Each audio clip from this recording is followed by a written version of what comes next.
For those who denied being Christians, worship of the gods and emperor gained them their freedom. Pliny's inquiry received a reply which is published along with his letters. Although Emperor Trajan's response is much shorter, he states, quote, "The method you have pursued, my dear Pliny, in sifting the cases of those denounced to you as Christians is extremely proper. It is not possible to lay down any general rule which can be applied as fixed standard in all the cases of this nature. No search should be made for these people. When they are denounced and found guilty, they must be punished, with the restriction, however, that when the party denies himself to be a Christian, and shall give proof that he is not, that is, by adoring our gods, he shall be pardoned on the ground of repentance, even though he may have formerly incurred suspicion.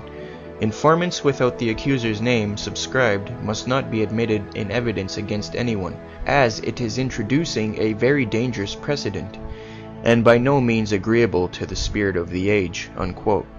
So when Zeitgeist says it's only a few sentences and it doesn't reference Jesus, they are way off base. In fact, if I were to read every passage about Jesus from outside sources, it would take a very long time. They bring up Josephus as being a forgery. There are good indications that the majority of the text is genuine. There is no textual evidence against it, and conversely, there is very good manuscript evidence for this statement about Jesus, thus making it difficult to ignore. The vast majority of Christian and atheist scholars conclude that Josephus did write about Jesus, not only in the brief statement concerning James, but also in the longer account.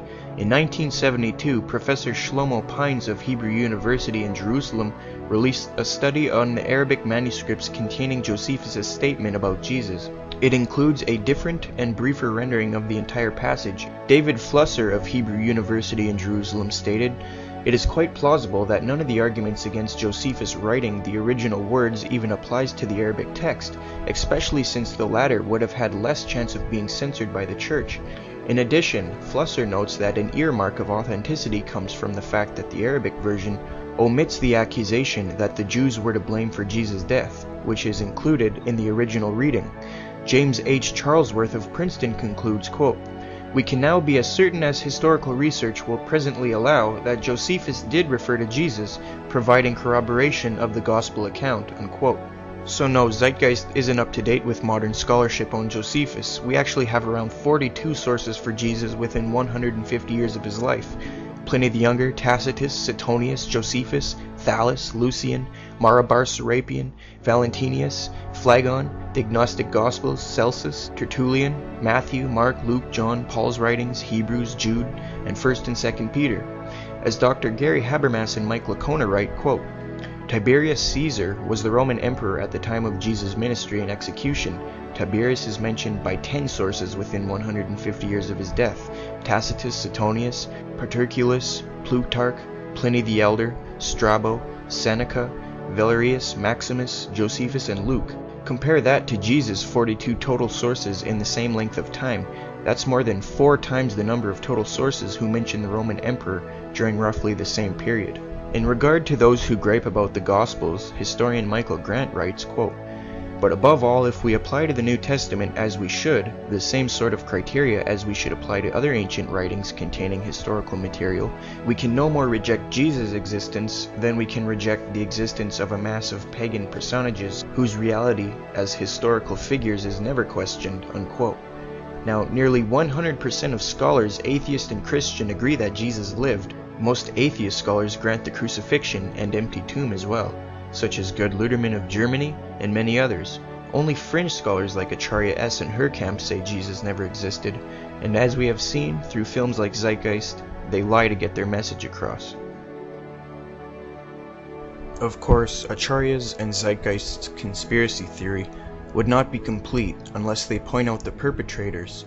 They need to show who is responsible for assembling all this information of pagan gods and astrological information from around the world, and explain how and when they met up to write the first ancient biblical manuscripts and started Christianity. In Acharya S.'s book The Christ Conspiracy, she frantically insists it's the Masons. Now, I have studied Masonry and the New World Order thoroughly, debated the subject, arguing for a Masonic conspiracy which started in 1776, and even made a documentary film concerning it, So I absolutely know Acharya inside concedes there is no real physical data to support her outlandish theory that she proposes. So in her book on page 283, she asks herself, quote, "Where were these ubiquitous Masons when Christianity was being formed? Why is there so little mention in the texts of time? They certainly existed, as it was they who were erecting massive and magnificent edifices all over the globe. The Masons were there, perpetually hidden behind the scenes," unquote. So in other words, she has absolutely no evidence for her theory, and without this crucial part, the Christ conspiracy doesn't work. She provides no objective documentation that these supposed ancient Masons built all these massive structures in the world, or even existed at all in antiquity, and she is vague in describing which structures she is even referring to. If she means the pyramids, how would a few Masons be able to make a pyramid? Think about it. That would take thousands of people. Even with that many, we still have no idea how it is even possible to build the pyramids. She says the biblical Nimrod who built the Tower of Babel was considered the first Mason. But it doesn't matter if modern society or Freemasons say he was a Mason. You need data, and for that claim there is none. One must understand, all that Acharya is offering is legend. Masons have no proof Nimrod was the first Mason. He built a big tower that Masons imitate. So what? That doesn't prove he was a Freemason. All she can offer is quotes from fringe authors who have no evidence themselves, or quotes that don't even support her thesis. I contacted the historian and Freemason Rich Rodriguez and asked him the following questions. Is there any actual data that you are aware of that gives evidence for Nimrod actually being the first Freemason, as in he started the group, or is that just legend? Also, Hiram and the handshakes, is there any data that you know of that says the handshakes were actually done by him, or is that legend? Rich responded and simply said, quote, "It's all legend." So although Acharya writes as if she is presenting fact, she is presenting nothing of the sort. Acharya cites Thomas Paine, Origins of Freemasonry, but the accepted term for hundreds of years was simply Masonry, or operative Masonry, because they were merely craftsmen and guildsmen. It wasn't until 1717 in London that they were even known as Freemasons. Some would say the late 16th century at the earliest. It was at this point Freemasonry allowed anyone to join, and not just craftsmen or guildsmen, as it had been previously. And it wasn't until 1776 that Freemasonry was involved with any big conspiracy. Adam Weishaupt and his order infiltrated Freemasonry. Before then, there was no Masonic conspiracy.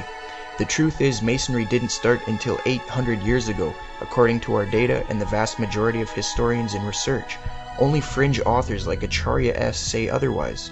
As for the Thomas Paine quote, he doesn't even say Masons created Christianity. He just gives his opinion on how he thinks both Masonry and Christianity are sun worship, which is illogical in and of itself. But he doesn't claim Masons created Christianity as Acharya asserts. If the claim is that Christianity was based on sun worship, how do you explain how the Jews went from sun worship to Jesus when sun worship was forbidden in Judaism? Then she quotes Higgins saying, quote, "Every part of Christianity refers back to Abraham, and it's all Freemasonry," unquote.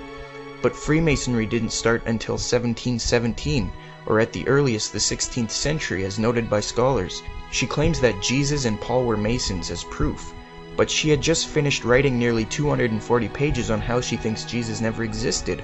The inconsistency and illogic here is very evident. In the last paragraph of Acharya S.'s book, The Christ Conspiracy, she says, quote, "Despite the vilification, or in other words slanderous defamation of the so-called New Age movement, the fact is we are entering into this new age. I am with you always to the close of the age," so ends the Gospel of Matthew. What does this mysterious statement mean? And why was this all-important book ended with it? The age referred to in the Gospel tale is that of Pisces, unquote.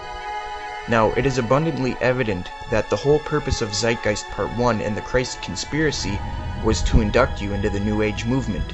Despite the total deconstruction of Acharya S. and her camp, they will continue to persuade the young generation to join their New Age Brotherhood of Mystery. Study, learn, and help us overcome this trend of malicious lies put forth by the New Age movement.